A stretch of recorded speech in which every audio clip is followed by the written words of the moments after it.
Now, which way am I supposed to swipe again? Ugh, this is scary. What's up, VIPs? Derek here from LifeAfterSightLoss.com, and today we want to talk about dating. Dating after you lose your sight. I recently had somebody email me and say, "Hey Derek, love your videos. Could you talk about dating after you lose your sight? And more importantly, when do you tell that person that you're visually impaired?" Now, I love getting emails and contact from people, and I always want to provide the content that people want to see. I mean, that's sort of the point of a YouTube channel. But let me go ahead and make this clear. I haven't dated anyone in a very long time. As a matter of fact, my wife and I have been together since we were about 15 years old. So, I don't necessarily have a certain viewpoint on dating after you lose your sight, because I was with her pre-sight loss, during sight loss, and after sight loss. So, she's really the only one I know. However, having talked to a lot of people and being pretty personable myself, I do think I have something to at least offer in this space. But I thought I wanted to be clear and upfront and just let you know kind of where I'm at in the whole dating scene, at least after sight loss. Now, before I tell you when you should tell people when you're visually impaired, let's talk about the mindset of dating after you lose your sight first. Because I spoke with somebody one time who said, "Oh, I'm never going to find anybody now because, I can't drive, and I don't know if I'm going to be able to get a job that's going to be sufficient," and all these sort of things. And I asked that person, I said, "Did you define yourself by those kinds of things before you lost your sight?" And they were like, "What do you mean?" I was like, "Well, think about it. When you were looking for a potential mate, did you think going into that you were going to be really awesome because you could drive? I mean, have you ever asked anybody, 'Hey, do you love your spouse?' Like, 'Yeah.' 'Oh, tell me why.' 'Oh, well, they can drive.' 'Yeah, they are a great driver. Actually, they're a crap driver, but they can really drive, and that's really what I look for in a person." Yeah, I mean, no, nobody defines that way. They define people by, they're so loving and compassionate, they're caring, they make me laugh, I love spending time. Those kinds of things are the things that define a person when they're in a relationship. Now, again, there's lots more definition of people that we could go into, but we'll just stick with this for right now. I always think it's interesting that after we lose our sight, we define ourselves by our sight loss, but before that, we don't define ourselves by our sight. And so I think it's important when you go out and you start dating, that person is probably not defining you by your sight loss, so you shouldn't either. Remember that you most likely have qualities that are far beyond just being a visually impaired person. And so when you go out on those first few dates, just be encouraged and be confident that who you are is not a visually impaired person only. You have all these other great qualities, and that's what that person's looking for, not just that you're visually impaired. Okay, now that we've talked about that, let's talk about when you should tell somebody that you're visually impaired. And the way I think about this is kind of like a job interview. When you go into a job interview, I always think you should tell them closer to the beginning if you can. I'm not saying that you need to walk in and be like, "Hi, I'm Derek, I'm blind." That's not what I'm saying.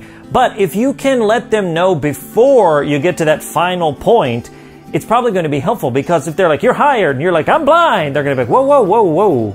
Have you been lying to us this whole time? Have you been hiding this from us?" And that will give them sort of a reason to not go through with it, not because of discrimination, but because you lied to them. And that we don't want to happen. So I'm always encouraging people to tell as soon as you can. That way they don't feel like they've been lied to. And I think it's probably the same way in dating. Now, if you can go on a date and not reveal that you're visually impaired, kudos to you. I mean, if you get to the 8th or 9th date and you're like, "Hey, by the way, I'm visually impaired," and they're like, "What?" Because I feel like at some point it's like you're going to have to know, like, "Hey, can you pick me up?" Or, "Hey," eventually taking Ubers the whole time probably won't work out. That sort of thing. So I feel like they're going to find out eventually, but I feel like if you're the one revealing the information, then that's probably going to be helpful.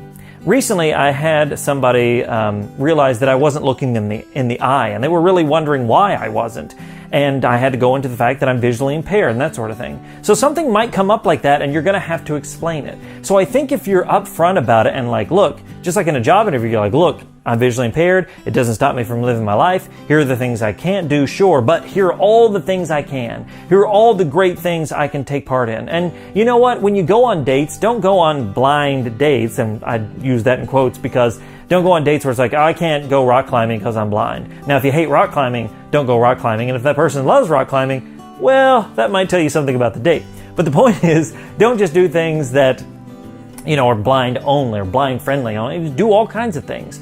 But now I'm getting off into a tangent. So my point of this whole video is to be confident in yourself when you start dating, and to be confident that you can let that person know, because honestly, if they don't want to date you because you're visually impaired, you don't want to date that person anyway. And I don't want to bash people who don't want to date you because you're visually impaired. I know it's easy to be like, what a jerk, I can't believe that. But who knows what's gone on in their life, and maybe they're just not ready for that kind of commitment. And I know what you're thinking. Are you saying I'm a burden? Are you saying I'm a commitment? No, I'm just saying it's going to be a different life than dating a sighted person. My wife and I have a different lifestyle than my friends who are, totally sighted do. Both of them drive, both of them can see certain things, so they have different interactions. It's just different. It's not bad. It's just different. And so having somebody commit to you on the first couple of dates for the rest of their life, that's probably not how this is going to work.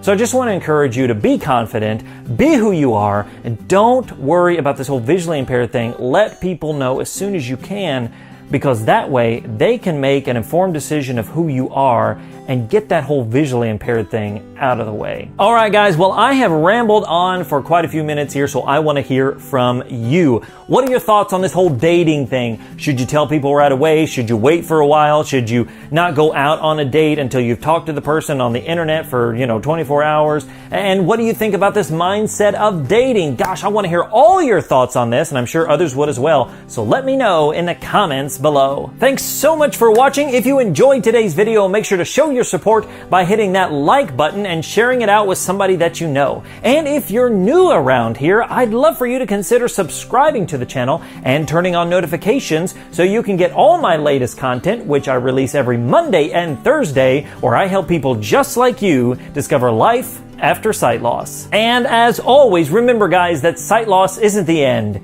it's just the beginning. My name is Derek Daniel from LifeAfterSightLoss.com, and I will see you in the next one.